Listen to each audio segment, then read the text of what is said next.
राधे राधे, हरे कृष्णा। आप सभी का दिन शुभ और मंगलमय हो। आज की कहानी है वृंदावन धाम के दिव्य बुलावे की। वृंदावन धाम, यह सौभाग्य हर किसी को नहीं मिलता। जब वृंदावन से बुलावा आता है तभी हम जा पाते हैं। और यह सब कब होता है, किस तरह से होता है, कोई नहीं जानता। हम कितने भी प्लान बना ले, हम कितनी भी कोशिशें कर ले, वृंदावन जाने की भगवान ने नहीं बुलाया, ठाकुर जी ने नहीं बुलाया तो सारी कोशिशें बेकार हो जाएंगी। बाधाएं आती ही रहेंगी और जब बुलावा आएगा तो आप बैठे हैं, आपको जाना ही पड़ेगा। उठकर वृंदावन, अगर आप दूर देश में रह रहे हैं या फिर आप अपने ही देश में रह रहे हैं और आप में इतनी सामर्थ्य नहीं है कि आप अपने परिवार के सुखों, संबंधों या सांसारिक ऐश्वर्य का त्याग कर सके, तो आप वहीं से पुकार, हे वृंदावन धाम, मुझे श्यामा श्याम का दस्य रस और श्रीधाम वृंदावन का अखंड वास चाहिए। मुझ पर ऐसी कृपा करो कि अब वृंदावन जाने पर मुझे वापस ना आना पड़े, क्योंकि जो वृंदावन एक बार चला गया वह वृंदावन का ही हो जाता है। जो बार बार ऐसा पुकारता रहता है उस पर तो श्री धाम वृंदावन की असीम कृपा होती ही है और वृंदावन धाम उस जीव को खींच लेता है। ये जरूर है कि वृंदावन के खींचने का तरीका आपकी सोच से अलग हो सकता है। हो सकता है कि आपका वृंदावन वास आपकी सोच के बिल्कुल उल्टा हो, बिल्कुल अलग हो। इसे अच्छे से समझने के लिए भक्त के जीवन की एक सत्य घटना को आपके साथ बताते हैं। दिल्ली के एक धनी मानी पुरुष थे। उन्होंने कहीं सत्संग में सुना था कि जो वृंदावन के संतों को सुख पहुंचाता है, उनकी सेवा करता है, उस पर ठाकुर जी बड़ी जल्दी रीझ जाते हैं। और जब ठाकुर जी रीझ जाते हैं, प्रसन्न हो जाते हैं, तो वह उसे अपने समीप खींच लेते हैं, यानी कि अखंड श्री धाम वृंदावन का वास दे देते हैं। उनके पास तो बहुत सारा धन था और भोग सामग्रियों में ही उनका मन लगा हुआ था, लेकिन सत्संग की बस एक बात उनके मन में बैठ गई। उनका हृदय परिवर्तन हो गया कि वृंदावन के संतों की सेवा करनी चाहिए। अब तो जब भी वे वृंदावन आते तो संतों की पंक्ति करवाते, यानी भंडारा करवाते। अब ऐसा मत समझिए कि जो वृंदावन में भंडारे खाते घूमते हैं वो ऐसे वैसे संत हैं। आप यह ध्यान दीजिए कि वह कहाँ बैठे हैं, श्रीधाम वृंदावन में वह कहाँ जा रहे हैं प्रिया प्रियतम का प्रसाद पाने। वृंदावन में जहां कहीं भी प्रसाद बट रहा होगा उसका भोग पहले श्यामा श्याम को लगा होगा और वह वृंदावन की परम प्रेममय रज में बैठकर प्रसाद पाए। यह सब श्याम श्यामा के आश्रित हैं, उनके महल में, उनके धाम में रह रहे हैं और उनका उठा मृत पा रहे हैं। यह साधारण लोग नहीं है। वृंदावन में हर कोई नहीं जा सकता, कोई भी साधारण जीव नहीं आ पाता। जब प्यारी जू यानी श्री राधा रानी की असीम कृपा होती है तभी वह केवल वृंदावन जा पाता है। आप लाख कोशिश कर लीजिए, जब तक राधा रानी आपको नहीं बुलाएंगे तब तक आप वृंदावन धाम जा ही नहीं सकते। अब आप ऐसा कभी मत मान लीजिएगा कि यह जो संत है कि सब के सब भिखारी हैं जो इधर उधर भटकते रहते हैं, भजन तो करते नहीं, बस इधर उधर घूमते भागते फिरते रहते हैं।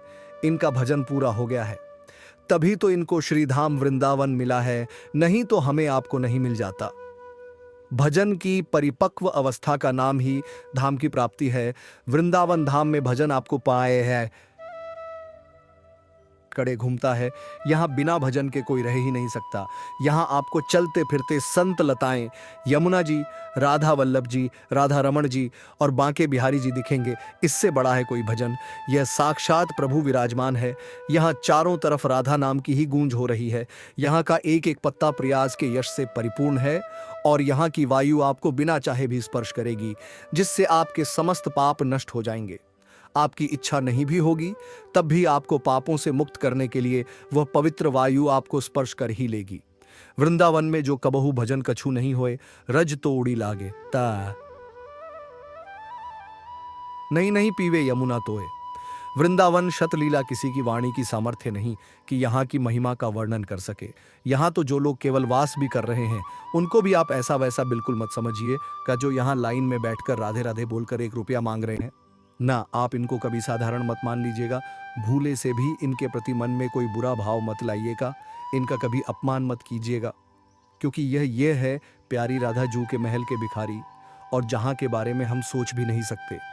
इसलिए यहाँ किसी भी वासी पर, वृंदावन धाम में रहने वाले किसी भी जीव जंतु पर कभी दोष दृष्टि ना करें, उनमें कमियां ना निकाले। ये सबसे बड़े धनी हैं। अब दिल्ली के जो धनी मानी पुरुष थे वह जब भी वृंदावन आते तो संतों का भंडारा कराते और अब ऐसी उन पर कृपा हुई कि उनकी संपत्ति बढ़ना शुरू हो गई। उनका उत्साह बढ़ गया कि यह जो कुछ भी बढ़ रहा है वह संत कृपा से बढ़ रहा है। अब उन्होंने हर हफ्ते वृंदावन आना शुरू कर दिया। पहले जहां महीने में केवल एक बार भंडारा होता था, अब 4-4 भंडारे होने लगे। अब तो उनका आनंद बढ़ने लगा और उनका हृदय आनंदित रहने लगा। उनका इकलौता पुत्र था और वह भी उन्हीं की तरह बड़ा सुशील सज्जन और पढ़ने में बड़ा तेज था, और अब वह भी अपने पिता के व्यापार में हाथ पटाने लगा। एक बार उनके मन में आया कि वृंदावन के संतों को एक बार अपने घर दिल्ली बुलाया जाए। वृंदावन के संत तो बड़े उदार हैं, बड़े कृपालु हैं। अब क्योंकि वह पुरुष कई वर्षों से संत सेवा कर रहे थे, संत महाराज जी सब उन्हें जानते थे, इसलिए उनके यहां आने के लिए सारे संत राजी हो गए। अगले दिन वह धनी पुरुष एक बस लेकर आए और सभी संतों को दिल्ली ले जाने के लिए उसम बिठाने लगे। उस बस में एक संत ऐसे आकर बैठे जो कभी किसी के भंडारे में नहीं जाते थे, यहां तक कि वो कभी वृंदावन की सीमा के बाहर तक नहीं जाते थे। सबको आश्चर्य हुआ कि यह संत जो वृंदावन की सीमा के कभी बाहर तक नहीं गए, वह बालरिये आज दिल्ली की बस में भला कैसे बैठे हैं। सब लोगों ने उनसे कारण पूछा, पर उन संत ने कोई उत्तर नहीं दिया। बाकी सब संतों ने उन धनी पुरुष से कहा कि आपकी सेवा सफल हुई, जो ऐसी वृंदावन निष्ठा वाले संत आपके साथ जाने के लिए तैयार हो गए, बस दिल्ली पहुंच जी।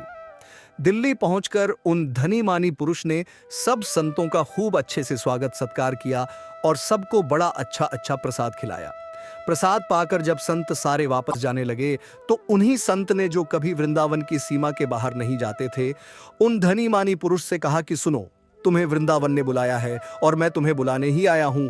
किसी को भी उन संत महाराज की कोई बात समझ नहीं आई, और यहां तक कि उन पुरुष को भी, उन सज्जन को भी संत महाराज की बात समझ में नहीं आई, क्योंकि वह तो लगभग हर हफ्ते ही वृंदावन जाते थे।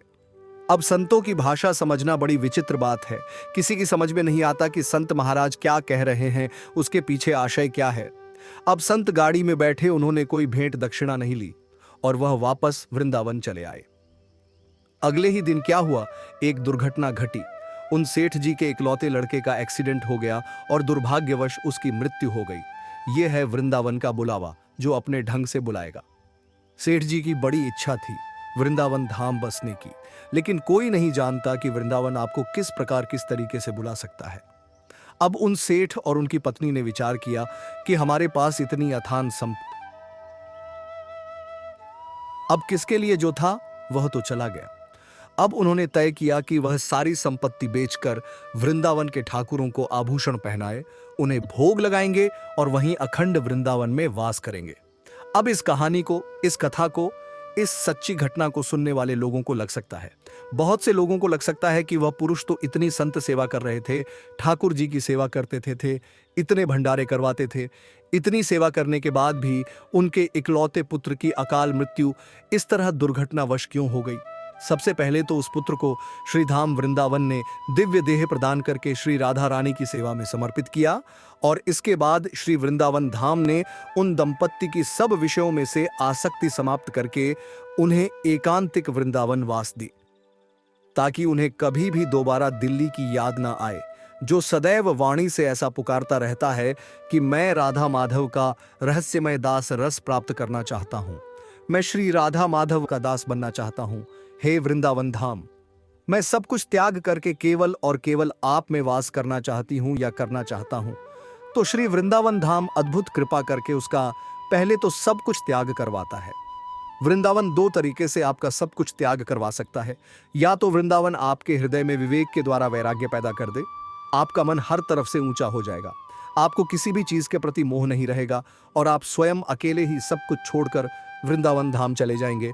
या फिर ऐसी स्थिति प्रकट कर देगा कि आपके पास कोई विषय सामग्री ही नहीं बचेगी, आपके पास कुछ सोचने के लिए बचेगा ही नहीं। आपने देखा होगा कि वृंदावन धाम में ऐसे बहुत से माता पिता हैं जिन्हें उनकी संतानों ने निकाल दिया है, या वे खुद घर छोड़कर चले आए हैं, या ऐसे बहुत से अनाथ बालक हैं, बालिकाएं हैं, ऐसे बहुत से बुजुर्ग हैं, या ऐसे बहुत से विकलांग हैं। तो वे केवल अपनी इच्छा से वहां नहीं गए, बल्कि उन्हें वृंदावन धाम ने बुलाया है। उस पवित्र वृंदावन धाम ने बुलाया है जहां जाने का सौभाग्य बहुत मुश्किल से मिलता है। इसलिए वृंदावन धाम के बुलावे को आप सहज स्वीकार कीजिएगा। हम सबको वृंदावन धाम के बुलावे का इंतजार करना चाहिए, चाहे वह किसी भी परिस्थिति में हो। हमारे जीवन में जो भी सुख दुख आते हैं, वह सब कुछ विधाता का विधान है। जो पहले ही तय कर दिया गया है। इसलिए सभी सुखों में, सभी भोगों से आसक्ति छोड़कर अपने मन में केवल अपने आराध्य का ही ध्यान करना चाहिए। तो सभी के सुख की कामना करते हुए, सभी की दीर्घायु की कामना करते हुए आज कार्तिक मास महात्म की इस अंतिम कथा के साथ कथाओं का समापन करते हैं। आपको यह कथा कैसी लगी कमेंट बॉक्स में जरूर बताइएगा।